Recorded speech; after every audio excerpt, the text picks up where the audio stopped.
আলফা চৰকাৰৰ ত্ৰিপাক্ষিক শান্তি চুক্তি সন্দৰ্ভত মন্ত্ৰী যোগেন মোহনৰ প্ৰতিক্ৰিয়া অসমৰ ৰাজনৈতিক অৰ্থনৈতিক সামাজিক সকলো দিশতে এই চুক্তিয়ে সহায় কৰিব বুলি মন্তব্য মন্ত্ৰীগৰাকীৰ যিমানে ডাঙৰ সমস্যা নহওক এৰা ধৰা আৰু আন্তৰিকতা থাকিলে সকলো সমাধান কৰিব পৰা যাব বুলি মন্তব্য কৰিলে মন্ত্ৰী যোগেন মোহনে ইয়াৰ লগতে পৰেশ বৰুৱাকো আলোচনাৰ মেজলৈ আহিবলৈ আহ্বান জনায় মন্ত্ৰীগৰাকী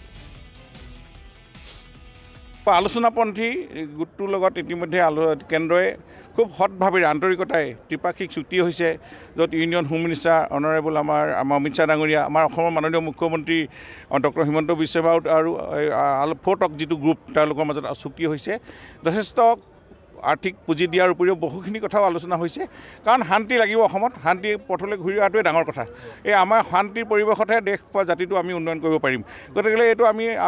এতিয়াও যি পৰেশ বৰুৱা ডাঙৰীয়া তেখেতক আহ্বান আমি জনাইছোঁ আলোচনা মেজলৈ আহক আৰু আলোচনা বিলোচনাৰ মাজেদিহে আমি সকলো সমস্যা সমাধান কৰিব পাৰিম যিমানে ডাঙৰ সমস্যা নহওক এৰা ধৰা আৰু আন্তৰিকতা থাকিলে আমি সকলো সমস্যা সমাধান কৰিব পৰা হ'ব গতিকেলৈ